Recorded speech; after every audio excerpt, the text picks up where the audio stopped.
Esto es Arquitectura Acompasada, un podcast del Colegio Oficial de Arquitectos de Madrid, un paseo sonoro para conocer Madrid a través de sus edificios y entornos arquitectónicos. Buenos días, buenas tardes o buenas noches, no importa qué hora sea para ti, estás a punto de descubrir algunos de los secretos mejor guardados de los edificios y entornos arquitectónicos de Madrid. Arrancamos una semana más nuestro podcast cargado, como siempre, de sorpresas arquitectónicas de calles madrileñas, de edificios y de planes, ¿cómo no? Bienvenida, María Paredes. Bien hallada, José Alfonso Crespo. Qué formales, ¿eh? Nos ponemos cuando queremos. A ratos formales, a ratos no, según... Tú dices según la hora, yo digo según nos da bien el aire, ¿eh? Sí, ¿Cómo lo ves? va dependiendo. ¿Qué tal ha ido la semana? Cuéntanos. Muy bien, la verdad, me siento muy feliz, muy contenta, ¿no? Y muy ilusionada también con lo que viene hoy. Se nos viene en Arquitectura Acompasada. ¿Qué es lo que se nos viene? Un podcast en el que vamos a hablar y mucho de urbanismo. Bueno. Esta vez nos vamos a centrar, José, en esta disciplina tan importante para la planificación de nuestras ciudades. Y por eso hemos decidido hacer un podcast especial hablando de la planificación urbanística de uno de los barrios más conocidos de Madrid. ¿Sabes tú cuál? Pues hasta que no me lo digas, pues no. Es que siempre lo guardas ahí en la chistera. Claro, tú sabes menos que nuestros queridos oyentes que en el momento en el que le hayan dado a pinchar en este episodio número 27 de Arquitectura Acompasada, ya saben que del barrio del que vamos a hablar largo y tendido es el de Ciudad Lineal, o el distrito, mejor dicho. Claro, porque ellos ven la imagen para escucharlo, pero yo juego siempre en desventaja, aunque igualmente me encanta enterarme en este mismo momento. Y además estoy pensando que el miércoles pasado, el día 1 de noviembre, se conmemoró el Día de las Ciudades. Efectivamente, y como una está en todo, por esa razón también, precisamente he pensado que era una buena idea conocer una partecita de nuestra ciudad, al menos este barrio con tanto sabor y tanta personalidad. Pues muy bien pensado, María Paredes, di que sí. Y bueno, cuéntame, ¿con quién te has ido hasta la Ciudad Lineal? Pues me he ido, José, con Enrique Manzano, arquitecto urbanista que conoces bien y que se lo sabe absolutamente todo, pero todo sobre este barrio madrileño y sobre su creador, Arturo Soria. Así que, ¿te vienes de paseíto? ¿Te apetece salir un poco aquí de la oficina? Pues claro que sí, de cabeza, así que me voy poniendo las deportivas, que quiero recorrer esa Ciudad Lineal de Arturo Soria junto a vosotros. Así que, en Ebra que nos vamos. En Ebro, prenda, que esto es muy castizo, que pega mucho también. Dentro report. Hasta uno de los distritos más populares de la ciudad de Madrid me he venido yo hoy a alzar la vista por sus calles, concebidas alrededor de una inmensa avenida llamada, como no, Arturo Soria, en honor al urbanista que proyectó todo este distrito con una idea: ruralizar la ciudad. Un concepto del que voy a hablar largo y tendido con Enrique Manzano, arquitecto urbanista. Bienvenido, Enrique, a los micros de Arquitectura Acompasada. Lo primero, Enrique, ¿a los pies de qué estatua estamos? Bueno, tú y yo ahora mismo. Se coloca aquí una estatua en el centenario de la presentación de Arturo Soria de la Ciudad Lineal, que es así como se llamaba, y entonces pues está justo en el viaducto que hay sobre la Nacional que va a Barcelona. Nada más, y esto y está aquí presente, que la gente lo sabe muy poquito, ¿no? Esto no es una cosa que la gente conozca, pero la gente que estamos interesados por el urbanismo, pues sí, esto está aquí. Y Arturo Soria con una edad ya, porque lo vemos que aquí es un señor, pero no era tan señor cuando proyectó este distrito, ¿no? Cuando proyectó este distrito era mucho más joven, y además había el tío hecho un montón de cosas. Había estado en Cuba, con mandatos del Estado, había estado en España haciendo un montón de cosas y era muy emprendedor, era una persona muy emprendedora. Pues ¿te parece si nos alejamos un poquito, ahora que ya hemos conocido al señor Soria, para alejarnos un poco del ruido de los coches y empezamos a pasear por estas calles? Genial. Y ahora ya paseando por aquí un poco más tranquilamente, Enrique, con este manto verde que tenemos en ambos lados de Arturo Soria, ¿no?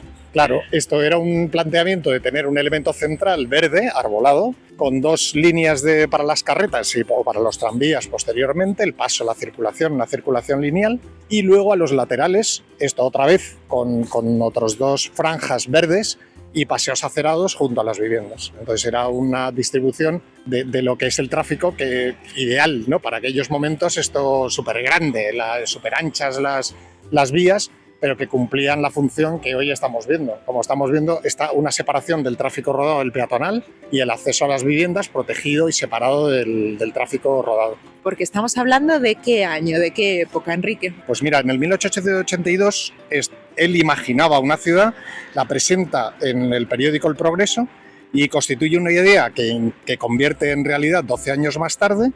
Y que lo que hace es una circunvalación que une desde los pueblos de Fuencarral, pasando por Hortaleza, Canillas, Vicálvaro, Vallecas, Los Carabancheles y se dirige hasta Pozuelo de Alarcón. Esto en ese momento es una auténtica revolución, no se había hecho nada así. Nunca. O sea, esto forma parte de las primeras ideas de urbanistas que lo que hacen es tener una idea fuera de la ciudad, porque hasta ahora lo único que hacíamos era o reformábamos las ciudades o las hacíamos crecer con ensanches, pero nunca nadie se le había ocurrido irse para afuera. Ahí parece un periodista, Owen, en Inglaterra, que lo que hace es se inventa la ciudad jardín y casi al mismo tiempo y sin una conexión aparece Arturo Soria planteando lo mismo. No deja de ser una ciudad jardín, pero lineal. Claro, eso te iba a decir, porque lo de ciudad lineal no es casual, tiene mucho que ver con este trazado, ¿no? Claro, es un trazado que esto totalmente lineal, que lo que hace, él decía algo así como una sola calle de 50 metros de ancho y de una longitud ilimitada que uniría, o sea, que en el futuro, cuyos extremos podían ser Cádiz y San Petersburgo, o Pekín y Bruselas, con un eje donde se ubicaría la infraestructura y el conjunto de servicio, por el que discurrirían estos ferrocarriles y tranvías, se traía el agua, el gas, la electricidad, estanques, jardines y pequeños edificios de servicios municipales, resolviendo todos los problemas de la ciudad de una enorme población urbana. O sea, una forma de vivir bastante higiénica que resolvía los problemas mucho más que las grandes metrópolis. Claro. Fíjate, por aquí circulaban todos esos servicios y ahora los que circulamos somos los peatones y como bien decías, da gusto la verdad. Además ahora que estamos en otoño observamos todo el manto de hojas y da gusto no estar pegados a los coches, tanto nosotros como los edificios de viviendas que salpican ambas aceras, ¿verdad? Claro, volvemos a repetirlo, pero era una única vía de 40 metros de ancho, ¿no? Con una doble vía, férrea, él lo llamaba, porque al final discurrieron los tranvías, y entonces lo que pasaba era que discurrían paralelamente dos carreteras, digamos, de 5 metros de ancho y las aceras a los lados, con todas las canalizaciones, ¿no? Con calefacción por vapor, alumbrado eléctrico, como fuerza motriz, comunicación telefónica, suministro de agua, que se tomaba del Lozoya. Y no había nada de eso antes. No había nada. O sea, el incremento de calidad de vida tuvo que ser impresionante. De hecho, el teléfono era un teléfono general que cuando había pequeñas casetas que estaban diseñadas también por arquitectos de la época, y entonces desde esa había un locutorio y desde ese locutorio llamaban y entonces quiero hablar con la casa tal, y entonces lo que hacía es que desviaba la llamada a la calle. Sí, esto iba así. Claro. Y se podían ir llamando. Oye, Enrique, y tengo yo esa curiosidad, lo que yo decía al principio, ¿por qué se decía que ruralizó la ciudad? Porque realmente realmente era una ciudad rural, porque era el campo, tanto a la derecha como a la izquierda eran dos bandas de edificios, pero a partir de las dos bandas de edificio era el campo directamente. O sea, no era la ciudad lineal con dos bandas de construcción, tanto a derecha e izquierda, con diferentes tipologías de vivienda, más grandes y más pequeñas, incluso industrias, pero el borde ya era el campo. Entonces se vivía realmente en el campo. Claro. De hecho, muchas vaquerías y muchas industrias de alimentación se terminaron viniendo a la ciudad lineal a trabajar para Madrid. Claro, porque cada vez incrementaba más la demanda y todos esos suministros llegaban mejor. Y Enrique, no solo se mejoró domésticamente con todo este trazado maravilloso, sino que los habitantes también empezaron a disfrutar más del ocio, ¿no? Porque fueron muchas dotaciones de ocio. La ciudad lineal no se olvidaron para nada, porque Arturo Soria pensó en una ciudad integral, ¿no? Tanto de servicios como de desarrollo, casi fue un inmobiliario público, digamos, hasta. Entonces, y no se olvidaron de los grandes equipamientos. Aparecieron una serie de dotaciones que atienden, aparte de a la barriada a la que servían, servían para el esparcimiento también, pero había centro de diversiones con teatro, bar, salón, restaurante. Atraían por la noche. El casino también venía gentes de Madrid. Se veían las luces y los toldos resplandecientes desde Madrid, dice. Una plaza de toros, esto que se desarrolló por la Sociedad de Espectáculos con suscripción de acciones de 50 pesetas. Un frontón cursal. ¿Un frontón cursal qué es? Pues un frontón que al mismo tiempo servía de cursal como para las fiestas, con capacidad para 3.600 personas. Toma ya. Que servía de teatro y de cine de verano y de cine de invierno.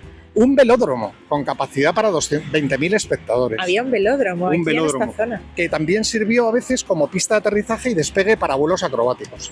Además de otras dotaciones, como por ejemplo la iglesia Nuestra Señora de la Concepción o el Colegio de Huérfanos de la Armada, que eso sí que está al otro extremo de donde estamos ahora mismo. Y ¿no? La Plaza de Toros de las Ventas. Y la Plaza de Toros de las Ventas, en ese momento quizá, la Plaza de Toros tiene una historia que sería otro podcast, ¿no? Pero en aquel momento la Plaza de Toros estaba entre la calle Serrano y Alcalá, en el pico. Entonces, el primer traslado de la Plaza de Toros fue a donde está ahora el Palacio de los Deportes. Sí. Y del Palacio de los Deportes estuvo a las ventas del Espíritu Santo, porque eran ventas porque venía el camino de Alcalá, que por cierto, él consigue hacer un tranvía que conecte la ciudad lineal de Arturo Soria a través de toda la calle Alcalá hasta las ventas del Espíritu Santo. Y otro desde el otro extremo de la ciudad hasta Plaza de Castilla. Y Enrique, a día de hoy, este distrito, o por lo menos esta zona en la que estamos, es verdad que se suele relacionar con gente más adinerada, pero en un comienzo, ¿para quién estaba diseñado este distrito? ¿Para qué tipo de gente? Para todos tipos de gente. O sea, había los frentes de las manzanas normalmente correspondían con una única vivienda más grande o dos, también grandes. En la parte de atrás, cada manzana, como 2 líneas de manzanas, no más.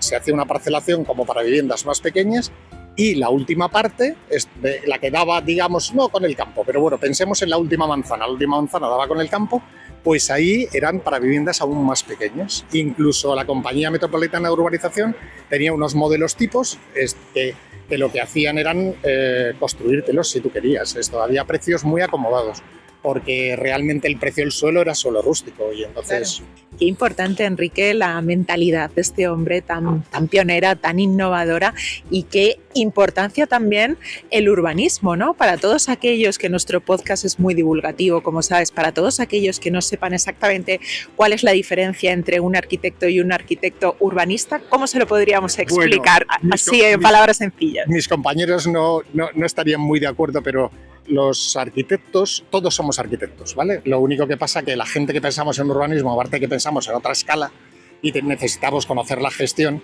pues frente al análisis y plan que pasa por la cabeza de un arquitecto, digamos, de edificación, el urbanista se va más hacia el análisis, diagnóstico y plan, ¿no?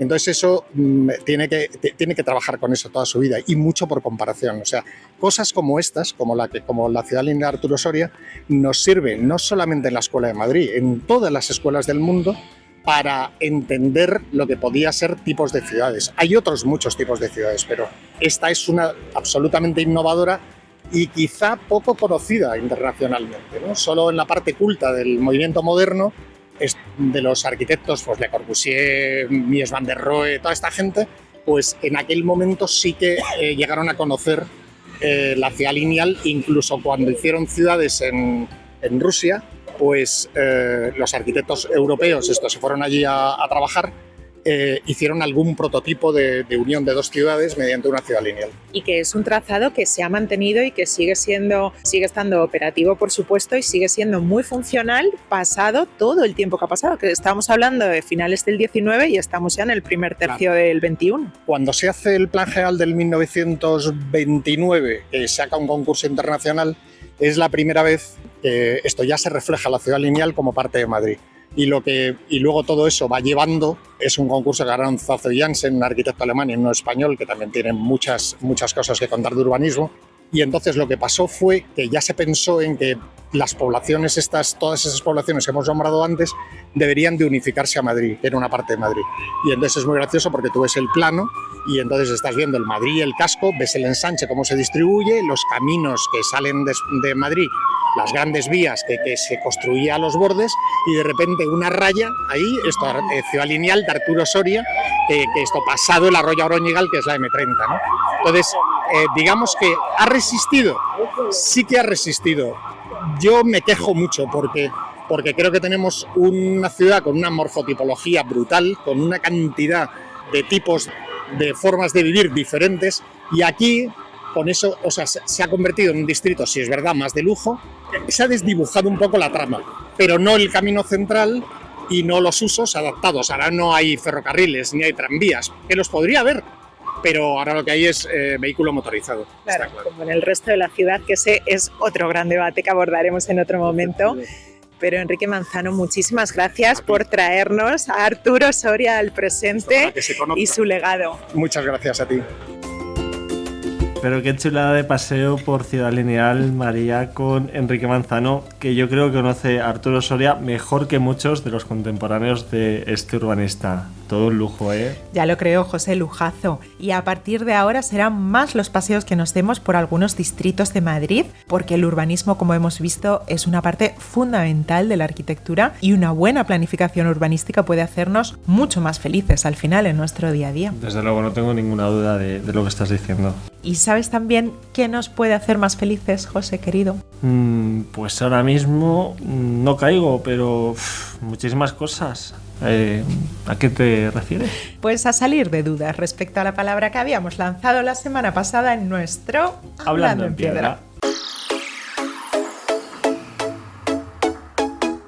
Bueno, la verdad es que no me he olvidado yo de la palabrita que hayas lanzado por ahí. Es que mira que las rebuscas y tengo que reconocer que esta semana he tenido hasta pesadillas con ella. Hola, exagerado. Si no era para tanto. ¿Por qué no? Pero a ver, ¿de dónde sale la palabra edículo? Recuerdo, edículo. Edículo, a mí me suena muy bien, no sé qué problema hay. Me recuerda de hecho a Epicuro, el filósofo que abogaba por la felicidad y el hedonismo, muy majete él, pues así. Pues mira que dudo yo que tenga algo que ver con eso, pero bueno, no soy yo quien debe decirlo, sino nuestros seguidores y oyentes. ¿Qué habéis dicho vosotros? ¿Qué es esto de edículo en arquitectura? Vamos a escucharlo. Hola, soy Vanessa. Y yo creo que un edículo es algún tipo de arco que está bastante cerrado en su ángulo superior. Saludos. Hola, soy Luisa. Y bueno, para mí edículo, pues como su nombre indica, es un edificio que ha quedado bastante ridículo y pues en vez de nombrarle como edificio ridículo, pues lo han todo concentrado en edículo. Y nada, que me encanta vuestro podcast. Enhorabuena y muchas gracias. Un saludo. Pues esta semana la palabra ha sido bastante complicada, así que muchísimas gracias a Luisa y a Vanessa por este esfuerzo de decirnos qué es lo que creíais que era la palabra edículo. Y ya sabéis que esta sección siempre recurrimos a un arquitecto de cabecera para que nos revele el significado de la palabra de la semana.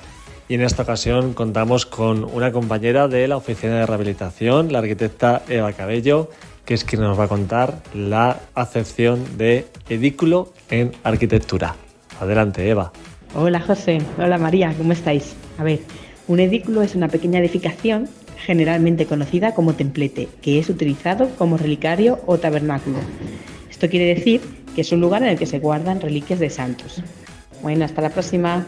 Ahí estaba el verdadero significado de edículo, que efectivamente, como decías, José, no tenía mucho que ver o nada con el filósofo. Como decía yo, si es que... sino que alude a un edificio pequeño, como por ejemplo un templete. Nos ha encantado saberlo. Y os pedimos ahora que prestéis mucha atención a nuestro siguiente podcast, el de la semana que viene, porque Hablando en Piedra va a traer novedades y os las vamos a contar en una semanita.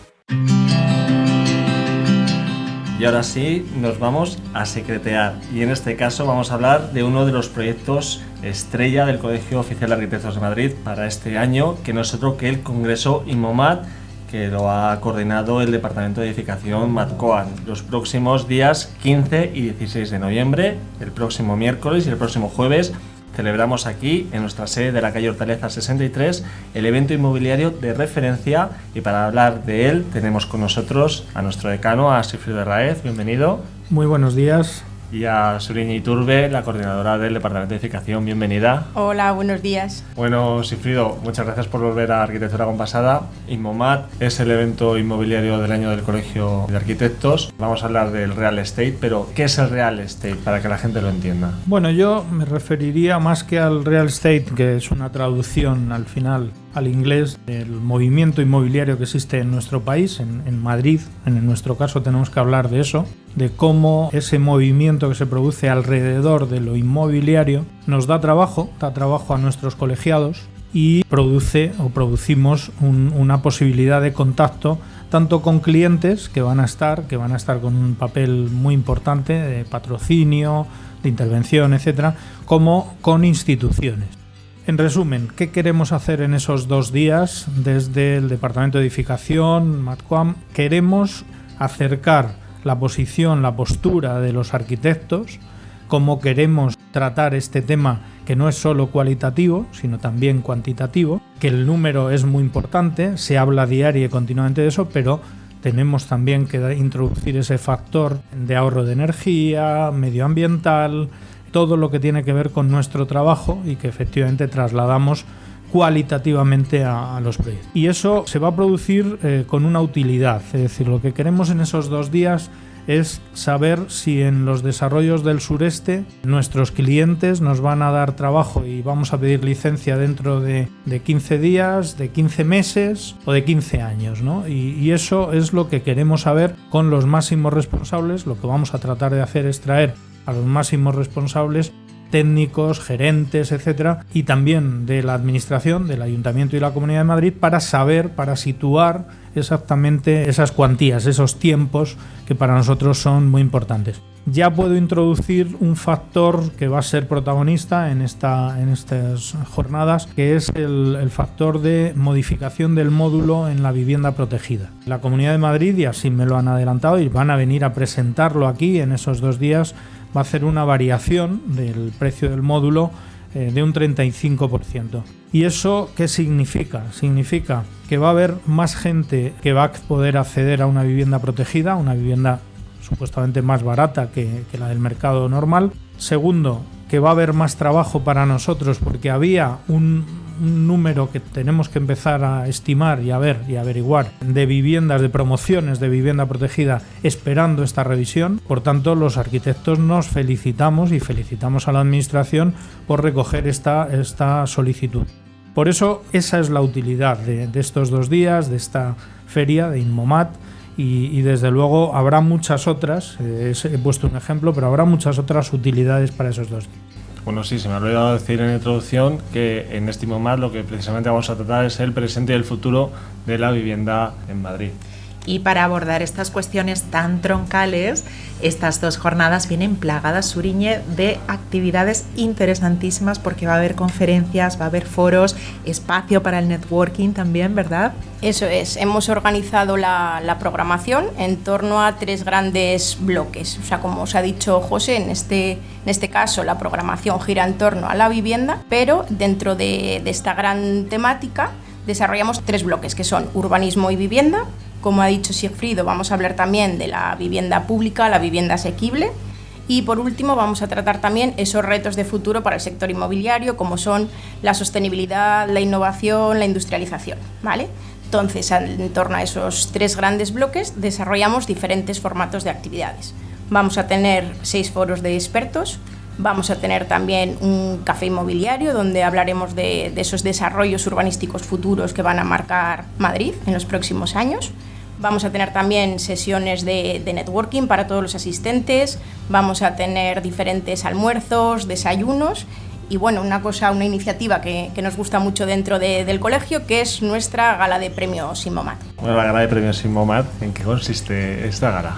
Bueno, los premios Inmomat van a ser un reconocimiento público que da el Colegio Oficial de Arquitectos de Madrid a las mejores iniciativas centradas este año en el ámbito residencial y en diferentes categorías. Algo muy importante es que queremos mostrar que este premio lo otorgamos tanto a los arquitectos proyectistas de esos edificios que premiamos, pero también a las promotoras, para poner en valor ese trabajo colaborativo que se lleva a cabo, ¿vale?, cuando salen proyectos exitosos. Sigfrido, ¿qué importancia tienen estos premios que nos da el Colegio de Arquitectos al sector? ¿Qué valoración nos haces? Bueno, es acercarnos a quienes nos dan de comer, es decir, los promotores al final son nuestros clientes, pero son gracias a los cuales viven las familias que dependen de nuestros estudios. Por tanto, ese acercamiento en forma de premio en este caso, o networking de otro tipo, comidas, cenas, encuentros que va a haber alrededor de estos 2 días, me parece fundamental, ¿no? Y luego el segundo objetivo muy importante es, a través de los promotores, llegar también a los ciudadanos, es decir, ese fin social de la arquitectura que nos cansamos continuamente en nombrar y en especificar, tiene que verse muy claro en esos premios. Es decir, por qué uno de los edificios que hemos premiado tiene o da o facilita una mejor calidad de vida y una felicidad mayor a los ciudadanos que viven en él, ¿no? Y eso es lo que estamos premiando indirectamente. Por eso yo creo que ese fin social, ese acercamiento a la sociedad en general y al promotor en particular, al que nos da, como digo, trabajo, es fundamental, y a través de este movimiento de los premios, etcétera, yo lo he visto porque he presidido el jurado y he visto los comentarios, ¿no?, que hemos hecho alrededor de cada proyecto, ¿no? Y yo creo que van en esta dirección. Claro, y precisamente porque el interés es transversal a toda la sociedad, por eso esperamos que pasen por estas jornadas tanto promotores como arquitectos, fondos de inversión, gestores de vivienda y en general todo aquel, me imagino, que tenga un interés en el mercado inmobiliario, en el sector inmobiliario, ¿no? Exactamente, ese es el público que buscamos dentro del Congreso Inmomad, y esos son los asistentes que ya estamos teniendo registrados. Al final es un evento hecho desde el Colegio de Arquitectos, pero los asistentes van a ser tanto arquitectos como promotores, entidades financieras, fondos de inversión, y así lo podéis ver en esa programación en la que plasmamos a todos esos ponentes que vienen de esos diferentes sectores que forman al fin y al cabo el sector inmobiliario. Uno de los elementos que estamos siempre contando es que es la primera vez que se hace un congreso inmobiliario desde el punto de vista de los arquitectos. ¿Por qué es tan interesante para nuestros profesionales, Sigfrido? Bueno, yo creo que los intereses que tenemos los arquitectos por este fin social que nos caracteriza no son los intereses que tienen los promotores inmobiliarios, que hacen jornadas, muchas jornadas. Tengo que decir que hay un overbooking de jornadas en la ciudad de Madrid sobre temas inmobiliarios y productos inmobiliarios y desarrollos inmobiliarios. Todos los días, todas las semanas hay alguna feria, entre comillas feria, ¿no? O jornada, o evento, o reunión. Lo hacen, la semana pasada creo que había 3, ¿no? Una se producía en el casino, otra en Asprima, otra. Los intereses de todas esas reuniones, que son muy respetables, a muchas de las cuales asisto, son lícitos y lógicos, los nuestros también. Y los nuestros no coinciden y no tienen nada que ver con esos. Es decir, cuando nosotros decimos queremos saber los tiempos reales, queremos saber el tipo de vivienda que ahorra energía que vamos a realizar, queremos saber cómo y por qué mejoramos la calidad de vida de los ciudadanos al diseñar un tipo de ciudad o un tipo de vivienda o de edificio. Es decir, cuando hacemos esa reflexión, esas reflexiones no se hacen en una feria de promotores. No del todo. Hay siempre una pincelada, pero no deja de ser una pincelada. Aquí no. Aquí lo protagonista es eso, es decir, es la visión desde el punto de vista de los arquitectos de toda la promoción inmobiliaria, de todos los desarrollos que se producen en la Comunidad de Madrid. Y cuando venga el responsable técnico de Arpo, en Pozuelo, de Pocillos, en Villanueva de la Cañada, a decirnos los tiempos son estos, ¿no? El diagrama de tiempos son cuando tu cliente te va a encargar, cuándo vas a pedir licencia. Eso tiene un interés para el ciudadano, desde luego, aunque no lo sepa, o no del todo, pero sobre todo y también para los arquitectos, para estos 11.000 colegiados que están ante unas expectativas muy inciertas, de mucha incertidumbre en los tiempos, en las formas. Esto, o sea, el ejemplo que yo he puesto de la modificación del módulo de vivienda protegida.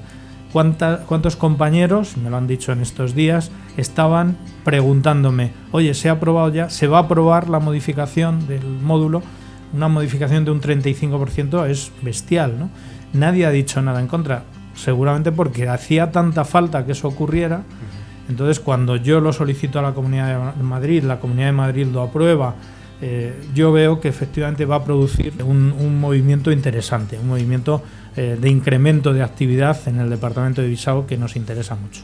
Muy importante que precisamente la Comunidad de Madrid haga este anuncio en este Congreso Inmobiliario, que es una de las muestras de que no es una feria más, no es un encuentro más del sector, o sea, es el punto que nos diferencia respecto de la gran oferta que estamos teniendo en la Comunidad de Madrid. Y por eso precisamente es un evento único en el que cómo se pueden inscribir todos aquellos interesados. Bueno, para inscribirse es verdad que ya nos quedan pocas plazas, pero todos esos asistentes se pueden inscribir desde nuestra página web, inmomat.com, y allí tienen indicado dónde se puede adquirir su entrada. Hay entradas para arquitectos colegiados y entradas para público general. Muy bien, pues muchísimas gracias, Suri, por informarnos de estos aspectos técnicos.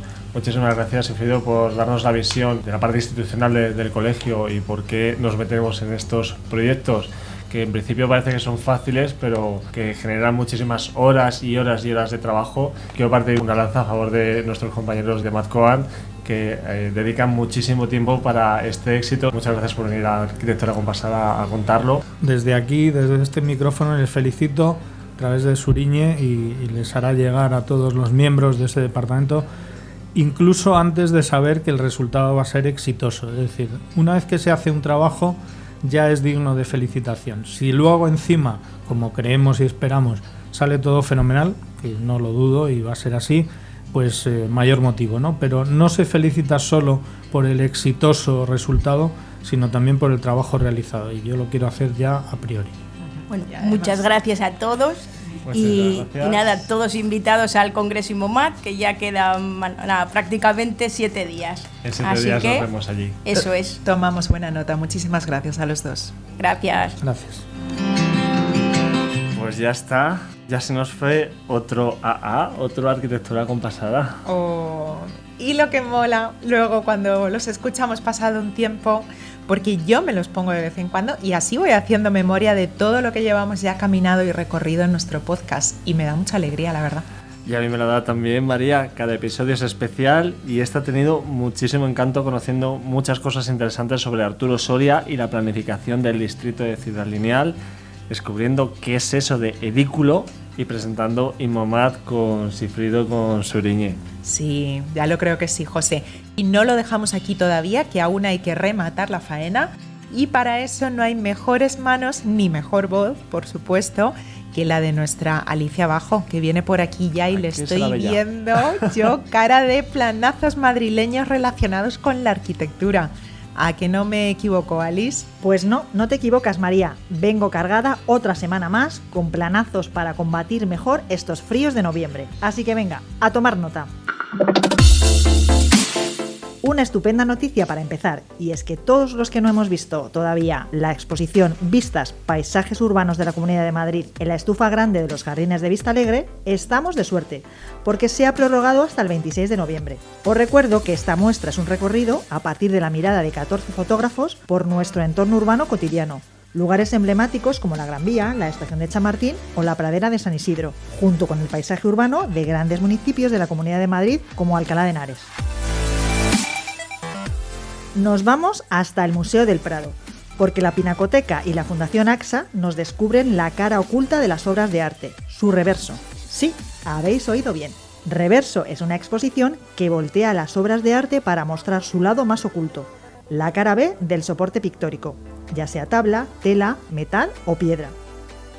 Y es que la inmensa mayoría de los cuadros se han exhibido siempre adosados a una pared, con lo cual solamente el artista y subsidiariamente el coleccionista podían conocer los secretos escondidos en el reverso, ese espacio íntimo y privado que está vedado al público. Esta muestra va más allá de la simple acción de girar los cuadros, porque propicia en el público una relación nueva y más completa con los artistas que crearon las obras seleccionadas. ¿Cuáles vamos a poder ver? Pues se exhiben obras de la colección del Prado y también préstamos de instituciones nacionales e internacionales. Os proponemos también visitar la Fundación Casa de México en España, para ver la exposición Habitar la ciudad, que muestra el trabajo de 3 artistas mexicanos emergentes que a través de su obra reflexionan sobre el entorno urbano: Ana Santos, Izamana Reyes y Edgar Solorzano. La muestra se compone de 29 pinturas de estos 3 jóvenes artistas en las que nos hablan sobre las formas de habitar un espacio, de recorrerlo, de percibirlo o de observarlo. Miramos ahora la agenda del CUAM, porque tenemos nueva expo, en la que la Real Congregación de Arquitectos de Nuestra Señora de Belén en su ida a Egipto, la organización de arquitectos más antigua del mundo, nos cuenta su historia, que es la de la profesión. En la muestra se relata el ayer y hoy de la congregación desde una mirada caleidoscópica. Se puede visitar hasta el 30 de noviembre, de lunes a viernes de 9 a 8 de la tarde, sábados de 11 a 8 y domingos desde las 11 hasta las 3 de la tarde. El martes 14 a las 7 de la tarde celebramos la 8ª sesión del ciclo de conferencias Madrid Medio Siglo de Desarrollo Urbano, que se centrará en cómo debe ser la movilidad urbana en el siglo XXI. Y el miércoles 15 a las 7 de la tarde no os podéis perder la jornada vinculada a la exposición Antonio Palacios, El rumor de la historia, el ruido del tiempo, en la que hablaremos de la obra del arquitecto en Madrid y Galicia en una mesa redonda moderada por uno de los comisarios de la Expo, Ricardo Lampreave. Y hasta aquí las propuestas culturales de arquitectura acompasada, que también puedes consultar en nuestra página web www.coam.org. Hasta la semana que viene. Has escuchado Arquitectura Acompasada, un podcast del Colegio Oficial de Arquitectos de Madrid, un paseo sonoro para conocer Madrid a través de sus edificios y entornos arquitectónicos.